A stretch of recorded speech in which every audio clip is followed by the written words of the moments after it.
Hello everyone, welcome to Pravah classes. In this video lecture, we will be studying fundamental rights.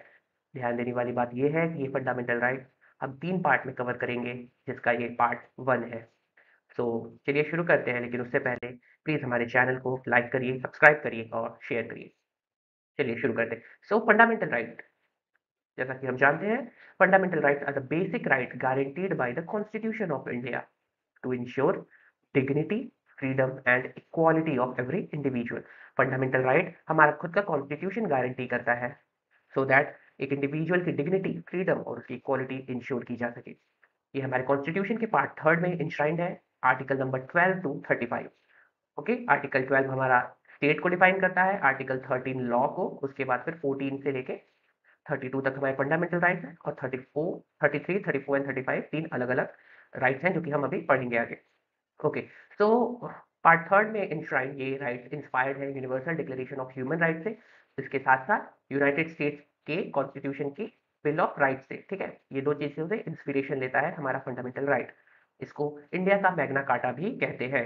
ठीक है, originally the constitution provided for 7 fundamental right, but in 1978 government ने 44th constitutional amendment act लाके जो right to property act थी article 31 के under, उसको remove कर दिया। इसके जगह उसको एक लीगल राइट बना दिया गया under article 300A in part 12। Okay, so ये बेसिक था इंफॉर्मेशन फंडामेंटल राइट का। याद रखना है हमें कि ये पार्ट 3 में आर्टिकल 12 टू 35 है। Okay, so let's get see its features. Features of fundamental right. First, सबसे इंपॉर्टेंट फंडामेंटल राइट ये है कि ये कॉन्स्टिट्यूशन खुद गारंटी करता है कि हर एक इंडिविजुअल जो इंडिया का सिटीजन है, साथ ही कुछ ऐसे मतलब कुछ फंडामेंटल राइट्स हम फॉरेनर को भी देते हैं। Fundamental rights are explicitly provided under part 3 of the constitution. Okay, ये प्रोटेक्ट करता है इंडिविजुअल को अगेंस्ट स्टेट के आर्बिट्ररी एक्शंस के खिलाफ। Okay, so fundamental right safeguards individual from arbitrary action by the state. State जैसा मैंने बताया कि आर्टिकल 12 में डिफाइंड है। ओके, अभी हम वो भी देखेंगे। जस्टिशिएबल, फंडामेंटल राइट जस्टिशिएबल है। अगर आपके फंडामेंटल राइट का हनन होता है, so you can go to court. Okay, citizen can impose these rights through the courts। Universal, applicable to all citizens, यानी कि फंडामेंटल राइट एप्लीकेबल है हर सिटीजन के लिए equally. Okay, with some right extended to non citizens also. Okay, these are restrictable, these are not absolute right, but reasonable restrictions can be imposed, like for the maintenance of public order, morality and security, etc. These fundamental rights promote equality and liberty so that it ensures social, political and economic justice for all. These fundamental rights are subject to suspension, like article, there are two articles, 358 and 359। ये क्या कहते हैं आप please comment section में बताइए। But अगर national emergency proclaim की जाती है तो एक्सेप्ट आर्टिकल 20 और 21 छोड़ के बाकी सभी फंडामेंटल राइट ऑटोमेटिकली सस्पेंड हो जाते हैं। Okay, so these fundamental right are subject to suspension. ऐसा नहीं कि हर सिचुएशन में ये मिलेंगे ही। साथ ही ये डायनेमिक है, यानी with time they are evolving, like amendments और जुडिशियल इंटरप्रिटेशन से इनका इवोल्यूशन होता रहता है, चेंज होता रहता है। ये बैलेंस करता है इंडिविजुअल को और सोसाइटी को, लाइक साथ इंडिविजुअल को फ्रीडम प्रोवाइड करता है और कलेक्टिव वेलफेयर को प्रमोट भी करता है। And these fundamental right are linked with the directive principle to achieve socio economic justice. Socio economic justice achieve करने के लिए ये कॉम्प्लीमेंट करते हैं directive principle of state policies के साथ। Okay, so these are features of fundamental right. Now let's see article 12 क्या है। Definition of state. So, as per Article 12 of the Indian Constitution, the term state includes क्या क्या state word में जैसे आता है ना कि state shall not do this, the state shall not discriminate. तो स्टेट का मीनिंग क्या है? स्टेट का बहुत वाइड मीनिंग है, बहुत कुछ स्टेट के अंदर आते हैं, जैसे government of India. Government of India का एग्जीक्यूटिव ब्रांच यानी जो लॉ इंप्लीमेंट करते हैं। ओके, फिर पार्लियामेंट ऑफ इंडिया यानी लोकसभा और राज्यसभा जो लॉ को बनाते हैं वो भी गवर्नमेंट या स्टेट के पार्ट है। फिर स्टेट गवर्नमेंट यानी स्टेट गवर्नमेंट्स की एग्जीक्यूटिव ब्रांचेस जो लॉ को इंप्लीमेंट करवाती है स्टेट्स में। साथ ही स्टेट्स के लेजिस्लेचर जो लॉ बनाती हैं, local authorities like municipalities, panchayat, district boards और अदर लोकल गवर्नेंस बॉडीज भी स्टेट है। साथ ही स्टैट्यूटरी और नॉन स्टैट्यूटरी बॉडीज जो गवर्नमेंट ऑफ इंडिया के अंडर आती हैं, जैसे ओएनजीसी हो गई, एलआईसी हो गई, सेल हो गया, गेल हो गया, ऑल दीज आर स्टेट, ठीक है? सब कुछ स्टेट में आता है। साथ ही सुप्रीम कोर्ट ये भी कहता है कि ऐसी प्राइवेट एंटिटीज़ जो गवर्नमेंट ऑफ इंडिया के लिए कुछ टाइम बाउंड समय के लिए काम करती हैं, वो भी स्टेट रहेंगी उस पीरियड ऑफ टाइम के लिए, ठीक है? तो स्टेट की डेफिनिशन में वो प्राइवेट कंपनीज़ भी आएँगी। So these all entities are bound by fundamental right. Okay. Now let's see Article 13. The laws inconsistent with the fundamental rights. यही law क्या inconsistent है fundamental right के साथ, वो explain करता है हमारा Article 13. Article 13 कहता है कि सुप्रीमेसी होनी चाहिए fundamental right की। कैसे? तो किसी भी ऐसे लॉ को इनकंसिस्टेंट कर देता है जो फंडामेंटल राइट को अब्रिज करे। ओके, जैसे कोई भी प्री कॉन्स्टिट्यूशनल लॉ हो, यानी संविधान आने से पहले के कोई कानून हो, अगर वो हमारे फंडामेंटल राइट को वॉयलेट करते हैं, तो they shall be void in extent of their inconsistency. यानी जिस हद तक हमारे फंडामेंटल राइट को कर्ब कर रहा है, उस एक्सटेंट तक वो लॉ वॉइड होगा। पोस्ट कॉन्स्टिट्यूशनल लॉज, यानी संविधान के बाद की जो लॉज है, अगर बनाए जाते हैं ऐसे कोई भी लॉ, तो उनका जुडिशियल रिव्यू सुप्रीम कोर्ट या हाई कोर्ट कर सकते हैं, सो दैट उनको वो इनवैलिडेट कर सके अगर वो वॉयलेट करते हो हमारे फंडामेंटल राइट को। साथ ही आर्टिकल 13 लॉ को डिफाइन भी करता है कि लॉ एक्चुअली होता क्या है। तो according to article 39 the definition of law includes ordinances, orders, by laws, regulations, notifications, customs, usages, जो कि फोर्स ऑफ लॉ के बराबर होती हैं, वो सब कुछ हमारे लॉ के अंडर आता है। Okay. Prohibition of law making, यानी आर्टिकल 13 स्टेट को, अभी स्टेट हम लास्ट स्लाइड में पढ़े हैं कि स्टेट क्या है। तो स्टेट को कहता है कि आप ऐसे कोई भी लॉ नहीं बनाएंगे जो हमारे फंडामेंटल राइट को अब्रिज करे, ओके, जो या वायलेट करे। So these are the conditions in article 13। क्या क्या कि जो प्री कॉन्स्टिट्यूशनल लॉ है वो चाहे पोस्ट कॉन्स्टिट्यूशनल लॉ हो, उन सब की जुडिशियल स्क्रूटनी पॉसिबल है। अगर वो फंडामेंटल राइट को वॉयलेट करेंगे तो उस लेवल तक या उस एक्सटेंट तक वो वॉइड होंगे, ठीक है। साथ ही प्रोहिबिट करता है स्टेट को ऐसे लॉज बनाने का। साथ ही लॉ को डिफाइन भी करता है कि क्या क्या लॉ कहलाता है। ओके, तो ध्यान देना है यहाँ पे कि लॉ, कस्टम्स भी लॉ होते हैं, क्योंकि कई जगह हम गाइडेड होते हैं अपने कस्टम्स के द्वारा। ओके, जैसे हम हिंदू मैरिज एक्ट में देखते हैं, तो वो जब सफिंडा एक्सोगेमी होती है कि अपने गोत्र से बाहर की शादी करनी है, तो वो हिंदू मैरिज एक्ट में वो वहां से लिया गया है। सो कुछ कस्टम्स भी हमारे लॉ को बनाते हैं। Okay, so now let's see article 14। हाँ, उससे पहले ये देख लेते हैं कि कुछ फंडामेंटल राइट जो फॉरेनर्स को भी अवेलेबल है। ओके, सो सबसे पहले तो fundamental rights available only to citizen and not to foreigners. Simple है, आर्टिकल 15 जो कहता है डिस्क्रिमिनेशन वाला कि state shall not discriminate. Article 16 public employment में इक्वालिटी की बात करता है। आर्टिकल 19 फ्रीडम देता है जो 6 डिफरेंट राइट्स है। और 29 और 30 आपका कल्चरल और एजुकेशनल राइट्स प्रोवाइड करता है इंडियन माइनॉरिटीज को। ओके, तो ये 5 राइट्स सिर्फ सिटीजन्स को मिलते हैं, 15, 16, 19, 29 and 30। Now few fundamental rights are available to both citizen और फॉरेनर। सिटीजन्स को तो सारे ही मिले हैं बेसिकली, कुछ फॉरेनर्स को मिले हैं, जैसे आर्टिकल 14 इक्वालिटी की बात, article 20, 21 and 21A right to life वाली, 22 प्रिवेंटिव डिटेंशन वाली बात, फिर 23, 24 right to exploitation, and 25 to 28 right to freedom of religion. So these are the fundamental right available to foreigners also. Okay, but यहाँ पे एक बात ध्यान देने वाली बात है कि these foreigner must not be from enemy aliens, यानी हमारे दुश्मन देश के नहीं होने चाहिए ये फॉरेनर्स, क्योंकि कोई भी fundamental right, zero fundamental rights मिलते हैं कौन, अगर कोई एनिमी एलियन है। For example, if India declares that Pakistan is it's enemy state, या एनिमी फ्रेंड है वो, या एनिमी है, सॉरी फ्रेंड नहीं, एनिमी है वो हमारा, सो पाकिस्तानी सिटीजन्स को एक भी फंडामेंटल राइट्स नहीं मिलेंगे। ओके, सो ये ध्यान देने वाली बात है कि फॉरेनर्स हो, एलियन हो, लेकिन वो फ्रेंडली नेचर के हो या फ्रेंडली कंट्रीज के हो, अगर वो एनिमी एलियन है तो उनको नहीं मिलेगा। Okay, now let's see the list of right to equality, जो इस वीडियो में हम मेनली डिस्कस करेंगे राइट टू इक्वालिटी। आर्टिकल 14 से लेकर आर्टिकल 18 के बीच हमको राइट टू इक्वालिटी मिलती है, समानता का अधिकार, यानी सब लोग कानून की निगाह में एक बराबर रहेंगे, कोई ऊपर नीचे नहीं है। तो इसमें सबसे पहला है कि आर्टिकल 14 जो इंश्योर करता है इक्वालिटी बिफोर लॉ और इक्वल प्रोटेक्शन ऑफ लॉज। ये ध्यान देना है, क्योंकि ये क्वेश्चंस पूछे जाते हैं, इक्वालिटी बिफोर लॉ और इक्वल प्रोटेक्शन ऑफ लॉ में क्या डिफरेंस है, क्या मतलब है इनका, कहाँ से लिया गया है। सो ये भी हम आगे डिस्कस करेंगे। फिर है हमारा आर्टिकल 15 जो प्रोहिबिट करता है डिस्क्रिमिनेशन बेस्ड ऑन ये रिलीजन, रेस, कास्ट, सेक्स और प्लेस ऑफ बर्थ। इन्हीं 5 चीजों पे सिर्फ डिस्क्रिमिनेशन को प्रोहिबिट करता है। ओके, एक्सेप्शन कुछ प्रोवाइड किए गए हैं सो दैट कि जो वुमेन हो, चिल्ड्रन हो, सोशली और एजुकेशनली बैकवर्ड क्लासेस हों, शेड्यूल्ड कास्ट्स हो, शेड्यूल्ड ट्राइब्स हो, उनके लिए कुछ एक्सेप्शंस क्रिएट किए गए हैं सो दैट उनका भी वेलफेयर किया जा सके। फिर नेक्स्ट आर्टिकल है राइट टू इक्वालिटी में हमारा आर्टिकल 16 जो गारंटी करता है इक्वल अपॉर्चुनिटी, यानी कि equality of opportunity in matter of public employment. Okay, public employment के मैटर में सबको इक्वल अपॉर्चुनिटी मिलेगी। साथ ही आर्टिकल 17 अबॉलिश करता है untouchability in its all form और इन एनी फॉर्म, किसी भी प्रकार से अनटचेबिलिटी, ये एकमात्र ये ऐसा फंडामेंटल राइट है जो ऑब्सोल्यूट है, यानी इसमें कोई भी रीजनेबल वो क्लॉज नहीं ऐड किया गया है, ये ऑब्सोल्यूट है टर्म में कि अनटचेबिलिटी कहीं भी प्रोहिबिट रहेगी, अबॉलिश रहेगी इन एनी फॉर्म, कोई भी नहीं कर। फिर आर्टिकल 18 है टाइटल्स को अबॉलिश करता है, इनिशियली ब्रिटिशर्स का था और फिर इंडियन किंग्स का भी था टाइटल अडॉप्ट करने का style, Maharaja Dhiraj and all that. So provide करने के लिए equality among its citizen, constitution makers ने ये फैसला लिया कि हम टाइटल्स को अबॉलिश करेंगे, यानी स्टेट अपनी तरफ से कोई टाइटल्स नहीं देगी।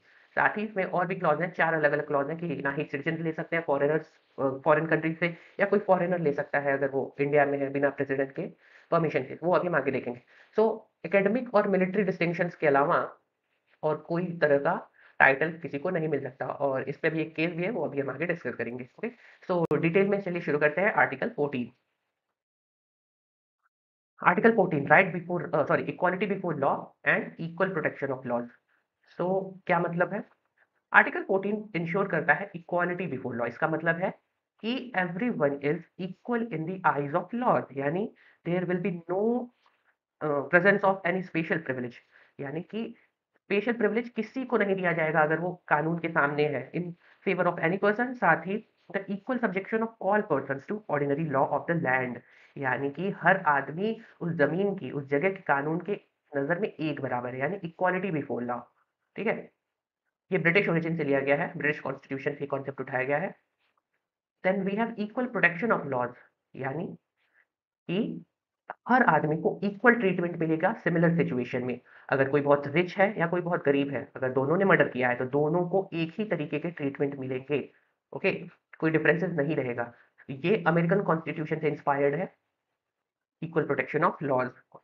So in this equality of treatment under equal circumstances, both in privilege conferred and liabilities imposed by the law. Okay, so चाहे privileges मिलना हो तो दोनों को बराबर मिलेंगे, अगर कोई liability मिलनी हो तो दोनों को बराबर मिलेंगे। ऐसा नहीं है कि अगर रिच मर्डर किया है तो उस पे 2 लाख का कंपनसेशन लगाएगी कोर्ट, प्लस उसको ज्यादा सजा देगी, और कोई गरीब दिया है तो उसको 5,000 का कंपनसेशन लगा, दोनों को इक्वल ट्रीटमेंट मिलेगा। यही है equal protection of laws. Article 14 however allows reasonable classification to promote justice. अब ये भी है कि इंडिया हिस्टोरिकली इनइक्वालिटी के उसमें था, लाइक एक बड़ी पॉपुलेशन के साथ डिस्क्रिमिनेशन बहुत पहले से हुआ है। सो आर्टिकल 14 कुछ रीजनेबल क्लासिफिकेशन लगाता है सो दैट जस्टिस को प्रमोट किया जा सके। एक टाइप का पॉजिटिव डिस्क्रिमिनेशन होता है सो दैट जो गरीब हैं, जो पिछड़े हैं, उनको अपलिफ्ट किया जाए। ओके, सो लेट्स सी क्या क्या वो एक्सेप्शंस है। उससे पहले हाँ, रूल ऑफ लॉ पढ़ लेते हैं जिसके बेस पे ये राइट टू इक्वालिटी कॉन्स्टिट्यूशन में लाया गया था। सो रूल ऑफ लॉ एक ब्रिटिश जूरिस्ट थे एवी डाइसी, उनके द्वारा दिया गया था। इसमें 3 प्रिंसिपल्स हैं। पहला है ये कि there will be absence of arbitrary power, यानी कि कोई भी मैन अगर उसको पनिश किया जाता है सो बिना ब्रीच ऑफ लॉ के और किसी भी तरीके से उसको पनिशमेंट नहीं मिलेगा, यानी आर्बिट्रेरी पावर नहीं होगी, यानी कोई मनचाही पावर नहीं होगी। पहले होते थे ना मोनार्क, कि मोनार्क को अगर किंग को अगर किसी की बात नहीं पसंद आती थी तो वो कहते थे कि इसको 100 कोड़े मारे जाए। क्यों? तो बस किंग को नहीं पसंद आया तो इसलिए मार। लेकिन इसमें एविडाइसी ने कहा कि आर्बिट्रेरी पावर का एब्सेंस होना चाहिए, यानी जब तक कोई मैन अगर लॉ को ब्रीच ना करे उसको कोई पनिशमेंट नहीं मिलनी चाहिए। साथ ही सेकंड प्रिंसिपल में ये कहता है कि इक्वालिटी बिफोर लॉ। सो ये आर्टिकल 14 में यहीं से लिया गया कि every citizen is equal in eyes of law, यानी equal subjection of all citizen to the ordinary law of the land administered by the ordinary law courts. Okay, तो जो उस लैंड का लॉ है वहाँ के कोर्ट्स द्वारा जो एडमिनिस्टर किया जाता है उसमें हर एक सिटीजन को इक्वली देखा जाएगा। सेकंड, सो इंडिया में फर्स्ट और सेकंड तो फॉलो होता है बट थर्ड नहीं फॉलो होता है। थर्ड कहता है कि जो राइट है इंडिविजुअल के उसको प्राइमेसी दी जाएगी, यानी प्रायोरिटी राइट ऑफ इंडिविजुअल को दी जाएगी। क्योंकि जैसे एविडाइटी का कहना था कि कोई भी कॉन्स्टिट्यूशन जब बनता है तो वो बेसिकली सारे पावर्स अपने सिटीजन से या इंडिविजुअल की उससे ही डिफाइन करता है। सो कहते हैं कि अगर प्राइमेसी हमको देनी भी है तो हम इंडिविजुअल के राइट को देंगे, ना कि हम कॉन्स्टिट्यूशन को देंगे, क्योंकि कॉन्स्टिट्यूशन बना ही है इंडिविजुअल के लिए। लेकिन इंडिया में ऐसा नहीं होता है। इंडिया में कहते हैं कि नहीं, हम कॉन्स्टिट्यूशन को ज़्यादा देंगे क्योंकि कॉन्स्टिट्यूशन ही तो सोर्स है इंडिविजुअल राइट का। सो इंडिया में फर्स्ट एंड सेकंड फॉलो होता है बट थर्ड नहीं फॉलो होता है। तो एक बार इसको पढ़ते हैं। The primacy of rights of individual that is the constitution is result of the rights of individual. Okay, क्योंकि ये कॉन्स्टिट्यूशन रिजल्ट ही है इंडिविजुअल के राइट का as defined and enforced by court of law rather than constitution being the source of individual right। Okay, तो यहाँ पे inverted हम follow करते हैं कि नहीं, हम कहते हैं कि कॉन्स्टिट्यूशन ही है सोर्स इंडिविजुअल राइट का। हम जब भी कहते हैं कि हमारा ये अधिकार है तो हम सबसे पहले कहते हैं कि नहीं, संविधान ने हमें ये अधिकार दिया है। लेकिन एविडाइसी के रूल ऑफ लॉ में ये प्रिंसिपल था कि आपका अधिकार है इसलिए संविधान में लिखा गया है, इसलिए नहीं है कि संविधान में लिखा है इसलिए आपका ये अधिकार है। इंडिया में ये फॉलो होता है कि संविधान में लिखा है इसलिए हमारा अधिकार है ये। जैसे कि रिजर्वेशन हम लोअर कास्ट को या लोअर बैकवर्ड पीपल को देते हैं, क्यों? क्योंकि कॉन्स्टिट्यूशन में लिखा है देना है तो देना है। उससे मतलब नहीं है कि वो किस लेवल तक सही है या किस लेवल तक गलत है। Okay, now let's see exceptions to equality. So article 14 is not absolute but a qualified right. अभी मैंने पिछले ही स्लाइड्स में बोला कि आर्टिकल 14 ऑब्सोल्यूट राइट नहीं है कि सब लोग कानून की नजर में एक बराबर है। कुछ एक्सेप्शंस इसमें है, जिसमें सबसे इंपॉर्टेंट है आर्टिकल 361 जो प्रेसिडेंट और गवर्नर को इम्यूनिटी प्रोवाइड करती है सभी क्रिमिनल और सिविल केसेस के लिए। क्रिमिनल के लिए क्या है कि प्रेसिडेंट हो या गवर्नर हो, उनके पूरे टेन्योर में उनके खिलाफ कोई भी क्रिमिनल केस ना ही प्रोसीड की जा सकती है ना ही लगाई जा सकती है। अगर सिविल केस है तो उसके लिए पहले उनको नोटिस सर्व करना होगा, उसके बाद आप कर सकते हो। ठीक है, फिर नेक्स्ट है हमारा आर्टिकल 361 ए। ये इम्यूनिटी मिलती है उन पब्लिकेशन हाउसेस को या जो न्यूज़पेपर हो, रेडियो के माध्यम से या टीवी के माध्यम से। अगर कोई हाउस या लेजिस्लेचर की प्रोसीडिंग चल रही है, उसके ऊपर कोई अगर रिपोर्ट छाप देता है तो उसमें उन न्यूज़ चैनल्स को इम्यूनिटी मिलती है कि उनके खिलाफ कोई एक्शन नहीं लिया जाएगा। साथ ही आर्टिकल 105 और 194 में रिस्पेक्टिवली एमपीज और एमएलएज को इम्यूनिटी मिलती है, जिसमें उनके ऑफिशियल ड्यूटी यानी जब वो हाउस में रहते हैं उनके किसी बयान के लिए या फिर उनके किसी वोटिंग स्टाइल के लिए, या अगर जैसे पार्टी ने कहा था इनको वोट करना और उन्होंने किसी और को वोट कर दिया तो उस पे कोई लीगल एक्शन नहीं हो सकता। ये इम्यूनिटी कॉन्स्टिट्यूशन ही प्रोवाइड करती है। साथ ही जो हमारे फॉरेन डिप्लोमेट्स होते हैं, एम्बेसडर्स होते हैं, उनको भी इम्यूनिटी मिलती है क्रिमिनल और सिविल प्रोसीडिंग्स की। और यूनाइटेड नेशन और उसकी एजेंसीज के जो भी डिप्लोमेट्स हैं या जो भी पर्सन हैं, उनको भी डिप्लोमेटिक इम्यूनिटी मिलती है। So these are few exceptions to right to equality under Article 14. Now let's see Article 15. The prohibition of discrimination on certain grounds. These grounds are only these grounds. इनके बाहर किसी भी ground पे आपसे अगर होता है डिस्क्रिमिनेशन तो वो पॉसिबल है इन केस कि वो फंडामेंटल राइट में नहीं आता, तो आप उसके खिलाफ कंप्लेन कर सकते हो। बट फिर भी सिर्फ कॉन्स्टिट्यूशन इंश्योर करता है prohibition of discrimination on ground of religion, race, caste, sex और प्लेस ऑफ बर्थ के। ठीक है, ये आर्टिकल 15(1) बोलता है। फिर 15(2) क्या कहता है? ये प्रोहिबिट करता है restriction on access to public places like shops, restaurant, hotels और any public place of public entertainment और use of wells, tanks, bathing ghats, roads etcetera, जो कि स्टेट या फिर किसी भी उसमें जनरल पब्लिक के लिए ओपन है। इसका मतलब ये है कि आप इन सब पाँचों बेसिस पे किसी भी पर्सन को रोक नहीं सकते, कहाँ-कहाँ शॉप्स में, रेस्टोरेंट्स में, होटल्स में, सो दैट कि वो इसका यूज़ कर ले। ओके? फिर आर्टिकल 15(3) कहता है एम्पावर करता है स्टेट को to make special provision for women and children. Women और चिल्ड्रन के लिए आर्टिकल 15(3) स्टेट को कहता है कि आप कुछ स्पेशल लॉज बना सकते हो। ठीक है? यहाँ पे वो डिस्क्रिमिनेशन वाला एंगल नहीं आएगा। फिर आर्टिकल 15(4) भी यही कहता है कि स्टेट को स्पेशल प्रोविजन बनाना चाहिए for the advancement of socially और educationally backward classes of citizen including scheduled caste and scheduled tribe. तो आर्टिकल 15(4) कहता है कि स्टेट को जो ऐसे सोशली और एजुकेशनली बैकवर्ड क्लासेस हैं उनके लिए कुछ करना चाहिए, कुछ स्पेशल लॉज या स्पेशल प्रोविजंस बनाने चाहिए। फिर आर्टिकल 15(5) इंट्रोड्यूस किया गया था है 93rd कॉन्स्टिट्यूशनल अमेंडमेंट एक्ट द्वारा 2005 में, जो कहता है कि state to make special provision for advancement of एससीज, STs and other backward classes in educational institutions including private institutions except minority run institution under article 31। Okay, यानी कि इसी एक्ट के या इसी कॉन्स्टिट्यूशनल अमेंडमेंट एक्ट के चलते प्राइवेट इंस्टीट्यूशंस में भी रिजर्वेशन वाला कोटा इन क्लासेस को दिया गया जो बैकवर्ड थी। ओके, 15(5) याद रखना है। फिर 15(6) 103rd कॉन्स्टिट्यूशनल अमेंडमेंट एक्ट आता है 2019 में, जो प्रोवाइड करता है 10% रिजर्वेशन किनको? सो जो इकोनॉमिकली वीकर सेक्शन है जनरल उसमें, तो एजुकेशनल इंस्टीट्यूशन में इंक्लूडिंग प्राइवेट इंस्टीट्यूशन, लेकिन माइनॉरिटी इंस्टीट्यूशन में ऐसा कुछ नहीं है। ठीक है, क्योंकि वो माइनॉरिटी रन इंस्टीट्यूशन है। सो 15(6) है ईडब्ल्यूएस, 15(5) है आपका प्राइवेट इंस्टीट्यूशन में भी बैकवर्ड क्लासेस को रिजर्वेशन का। Now let's see article 16 right to right to equality of opportunity in public employment. ये क्या है? सो ये इंश्योर करता है article 16(1) equality of opportunity for all citizens in matter of public employment और appointment under the state, यानी state के अंदर हर सिटीजन का इक्वल चांस है अपॉइंट होने का, प्रोवाइडेड आपके पास वो क्वालिफिकेशंस हो जो स्टेट की जॉब्स मांग रही हो। 16(2) कहता है कि अगर कोई भी person religion, race, caste, sex, place of birth, descent और रेजिडेंस के बेसिस पे पब्लिक एम्प्लॉयमेंट में डिस्क्रिमिनेशन नहीं कर सकता। State can not prohibit discrimination in public employment on ground of religion, race, caste, sex, descent, place of birth, residence और any of them, इसमें ये इतने क्लॉज के बेसिस पे पब्लिक एम्प्लॉयमेंट में डिस्क्रिमिनेशन नहीं हो सकता। Now 16(3) empowers parliament to make laws prescribing residence as a condition for employment in certain public services। Okay, ये पार्लियामेंट को एम्पावर करता है कि कुछ लॉज पार्लियामेंट बना सकते हैं प्रिस्क्राइबिंग रेजिडेंस, रेजिडेंस को एक फैक्टर मान के, जैसे कि कुछ जॉब्स स्पेसिफिक उसी रेजिडेंट के लिए बनाए थे, जैसे अभी अर्स्टवाइल जम्मू कश्मीर में था, जो जब तक वो एक स्टेट था। अभी का क्या है आप कमेंट सेक्शन में बताइए। नाउ 16(4) ये कहता है स्टेट को to make reservations for any backward class of citizens that is not adequately represented in public employment, यानी कि स्टेट कुछ रिजर्वेशन बैकवर्ड क्लासेस के लिए बना सकता है, किसमें तो पब्लिक एम्प्लॉयमेंट में। आर्टिकल 15 में हमने पढ़ा कि एजुकेशनल इंस्टीट्यूशंस में रिजर्वेशन मिला। आर्टिकल 16 कहता है कि पब्लिक एम्प्लॉयमेंट में भी कुछ रिजर्वेशन हम देंगे। फिर 16(4) ए आता है 77 कॉन्स्टिट्यूशनल अमेंडमेंट एक्ट, जब सुप्रीम कोर्ट ने कह दिया था कि आप रिजर्वेशन दोगे बट वो एंट्री लेवल पे ही दोगे, प्रमोशन में कोई रिजर्वेशन नहीं लगेगा, जिसको वो सुप्रीम कोर्ट ने मना कर दिया था। लेकिन उसके बाद गवर्नमेंट ने 77 कॉन्स्टिट्यूशनल अमेंडमेंट एक्ट लाया, जिसके तहत उन्होंने कहा कि स्टेट प्रमोशंस में भी एससी और एसटी के लिए सिर्फ, ओके, यहाँ पे बैकवर्ड क्लासेस नहीं आएंगे, सिर्फ एससी और एसटी के लिए ये प्रोविजन है, जिसमें रिजर्वेशन में भी उनको प्रमोशन मिलता है अगर वो इन दो कैटेगरी के हैं तो। ये 16(4) ए है, ठीक है, अमेंडमेंट के द्वारा जोड़ा गया।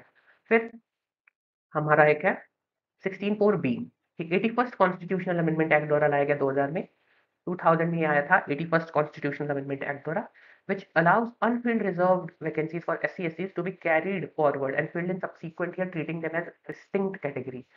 यानी कि अगर मान लीजिए अभी 5 सीट SC/ST पे आई है, और उसमें से 3 ही कैंडिडेट्स ने उसको क्वालिफाई किया और 2 सीट वेकेंट रह गई, तो आर्टिकल 16 भी कहता है कि आप उसको नेक्स्ट ईयर कैरी फॉरवर्ड करोगे एज ए डिस्टिंक्ट कैटेगरी, यानी वो स्पेसिफिकली उन्हीं लोगों के लिए फिर से आएगी, क्योंकि लास्ट ईयर का कोटा था 5 लोगों का, बट वो नहीं फुलफिल हुआ, 3 ही आए, तो वो 2 फिर से आएँगे, नेक्स्ट उन्हीं इन्हीं 2 कैटेगरी के रहेंगे, ठीक है?